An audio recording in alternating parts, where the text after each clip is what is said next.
those of you that are new to my channel, welcome.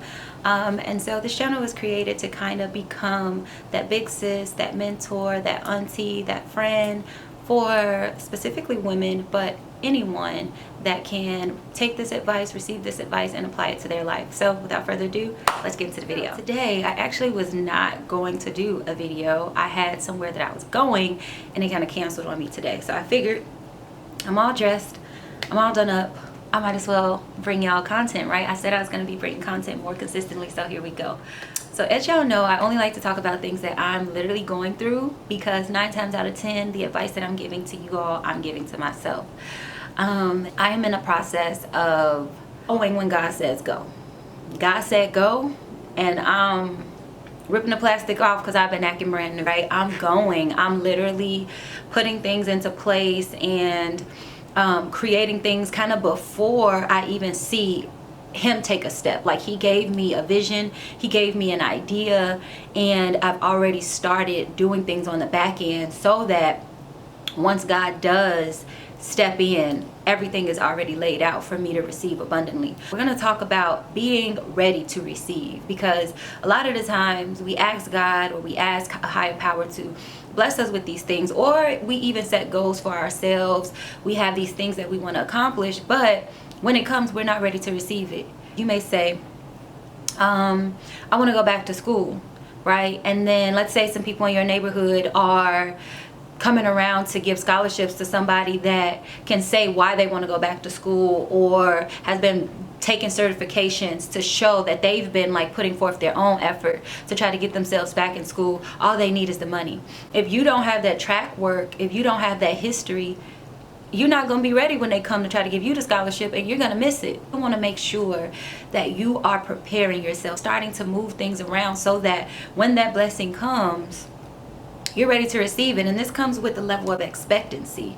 When you put something out, whether it's via manifestation or prayer, you have to have a certain level of expectancy that it's going to come to you.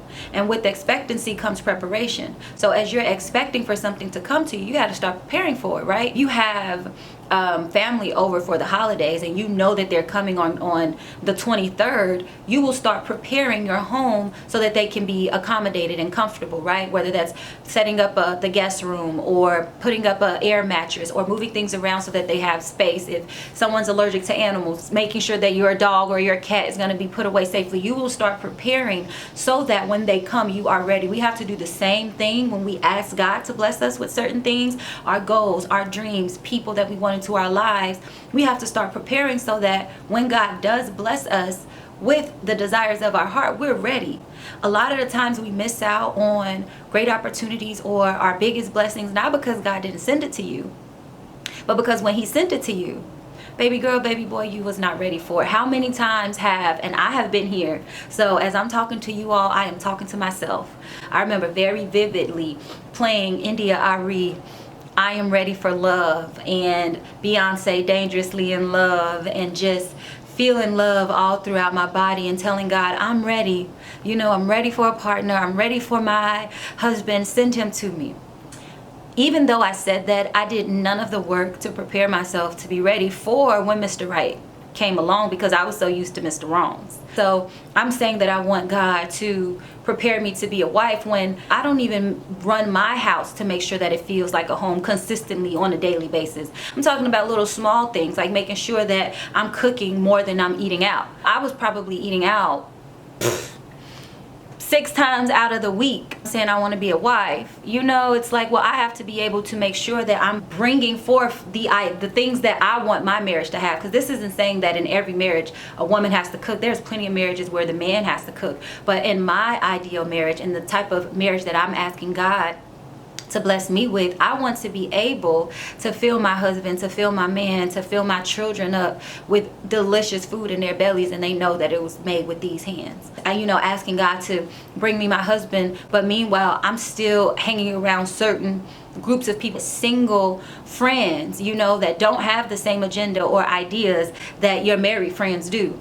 You're saying that you want God to bring you this type of person, but you with all the single girls, you know, you out, you having a hot girl summer, or whatever the case may be, you turned up.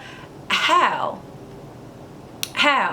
So fast forward, actually God did bring me someone that I felt was capable at the time. As I look back, I realized there was some things under the surface that wasn't going to work anyway. But on the surface level, he had a lot of the things that I was asking God to bless me with. And Lord behold, when this man came into my life, baby, I was not ready. And I'm trying to move things around and get things all set up now. I'm trying to tell certain friends, no, we can't go out this weekend. No, I can't come do that. No, because I'm trying to, get into the groove of being wifely and being in a relationship. And no, I'm at his place now. And child, I barely knew how to cook pasta, okay? And we know pasta is like the easiest thing to do. So I'm in the kitchen trying to cook something for him. I'm lost. It was just a mess. A hot mess, and it's like I'm being extremely vulnerable by sharing this stuff with y'all, because my goodness, it was literally a mess, and it brought so much to my attention. I was like, whoa, there's a lot of stuff that I need to work on if I want God to trust me with the soul of his son. Trust that I'm gonna pour good, healthy, loving, compassion, kindness into him. Like, I remember towards the end of our time together, he was going through a difficult time with work and trying to decide if he wanted to stay in corporate or start his own business. And I was already the entrepreneur. So I'm thinking so surface level. I'm like, we both can't be entrepreneurs, because I know entrepreneurship, income fluctuates, and you work in corporate America. So right now you are the stable foundation. Like, no, you can't quit corporate and go into entrepreneur, because then what are we gonna do about money? Like, now I'm not saying that your wife or your husband or your partner has to believe in all your ideas, but I know for a fact that that's not how I want to present myself when my husband trusts me with his ideas or his vulnerabilities or his thoughts. And so I had to really look down deep within me. Like, if I'm being honest, that was probably a selfish response, because I'm not thinking about his dreams and his goals. I'm thinking about the lights, the bills and stuff paid, and I'm thinking very surface level. And I don't think that it was a really supportive answer, but at the time I gave the best answer that I thought was realistic. I say all of that to say, looking back, I clearly was not ready to be anybody's wife in that moment. I still had a lot of things to learn around selflessness, a lot of things to learn around compassion and unconditional love. A lot of the times we think you can't love anybody unconditionally because that means you don't have boundaries. That's not true. Love has nothing to do with access. So you can love somebody but still not give them access to certain parts of you or certain things that you do because you have boundaries in place. But to love unconditionally, you are supposed to love your neighbor the way that God loves you. So you're supposed to see people the way that God sees them and pour into them in a way that shows that you are being a vessel and God is using you.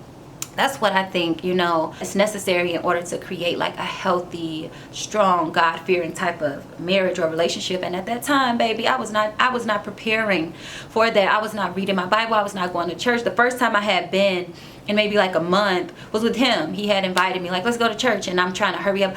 Let me tell y'all, I was late.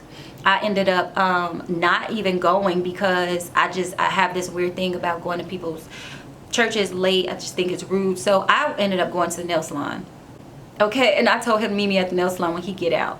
It was crazy. Okay, it was crazy. At the end of the day, I was not doing the work. I was not preparing myself to receive the blessing that I was asking God to bestow. So I want you to like take a moment right now and just ask yourself, the thing that I'm asking God to bring into my life, like the number one thing that I need him to do, whether that's a relationship, whether that's increasing my finances, whether that's exploding my business, whether that's helping me to grow personally, whether that's helping me get a better body, whatever it is, am I preparing myself to receive the blessing when God decides to bestow it on me? So if I'm saying, God, I want you to bless me with the body of my dreams. Am I eating right?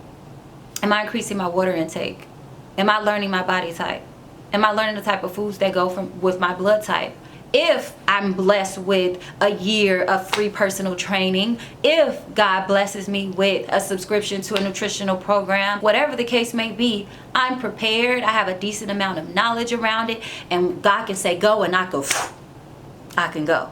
I can take off, right? I can be ready because I asked him to put me in, and as I was waiting for him to put me in, coach, I was over here practicing with the ball. You know, I was practicing on my dribbles. The ball was going between my legs. I was practicing on my shots. So when God puts me in the game, when he takes me off the bench, I'm ready. And that's where I am right now. That's literally where I am right now. I'm not gonna really tell too much just yet because I'm the type of person that like to work behind the scenes and kind of keep my ideas in a very close-knit group. When too many energies and souls are involved, it can make things get a little bit complicated and complex, and it's not even always intentional. It's just how it happens, because I'm like, oh yeah, you should do it like this, somebody else like, do it like this, and before you know it, it's just a mess. But I am in a position right now where God has said go, and so I've started doing, I had started like last week doing so many things in the background so that as I watch this opportunity unfold right before my eyes, I can make sure that I have A, B, C, all my I's dotted and my T's crossed. And so, yeah, I'm moving before the launch. This new journey that I'm going on will be launching this Friday, so I'll be coming back to tell you guys how it went. And I think some people will probably wait until it launches and then try to see what you need and ways that you can make it better. Me, I'm being proactive, so I'm thinking about ways that this launch can go as perfectly as possible so that when it comes, the blessing, I'm ready, and hopefully I can take this blessing that God gave me and milk it and shoot it to the sky. So that's the video for today, guys. Make sure that we are living from a place of expectancy, understanding that the things that you ask will be given to you. The Bible says, ask and you shall receive. Just understand that if you ask for something and you're not ready to receive it, when it comes to you, you're still gonna misuse it, mistreat it, abuse it, and eventually not reap the benefits that you were hoping for. So more importantly than asking and then walking by faith and trusting is going into that preparation season where you start harvesting and getting things together so that when it's time to launch, when it's time to open, when it's time to go, when God says go, like Sha'Carri Richardson did in these past Olympics, when God says go, you can take off. That being said, I love you guys. I'll see you in my next video. Ashe.